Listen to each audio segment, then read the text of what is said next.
নমস্কাৰ প্ৰিয় দৰ্শক মই আজি আটাৰ পৰা বিস্কুট বনাবলৈ লৈছো সেইবাবে এনেদৰে মই 1.5 বাটি আটা আৰু 2 চামুচ গৰু ঘিউ দি এনেদৰে ভালকৈ হানিছো হনাটো আমাৰ ভাল হ'ব লাগিব এনেদৰে মুঠিয়াব পৰা হ'ব লাগিব এতিয়া আমি ইয়াত চেনি আৰু অকণমান পানী দি আটা হনাদৰে হানি লম ভালকৈ মই যেহেতু ইয়াত সুজি নিদু সেইবাবে হনাটো আমি ভালকৈ হানিব লাগিব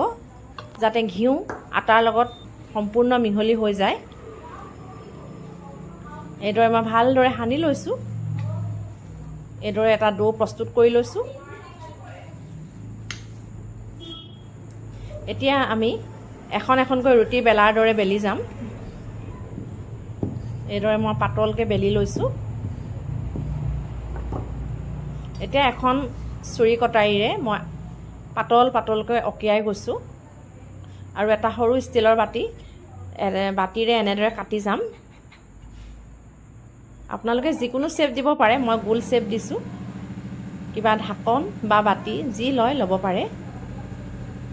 এয়া এনেদৰে মই কাটি লৈছো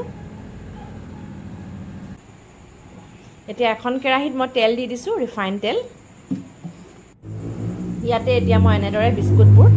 গোল্ডেন ব্ৰাউন কালাৰ হোৱালৈকে ভাজিম তাতকৈ বেছি নেভাজো আমি 5 বা 6 মিনিট মান ভাজিলেই হৈ যাব কালাৰটো উঠাৰ লগে লগে আমি জানিব লাগিব যে আমাৰ বিস্কুট প্ৰস্তুত হৈছে এয়া কালাৰ হৈছে মোৰ গোল্ডেন ব্ৰাউন এতিয়া মই কাঢ়ি লম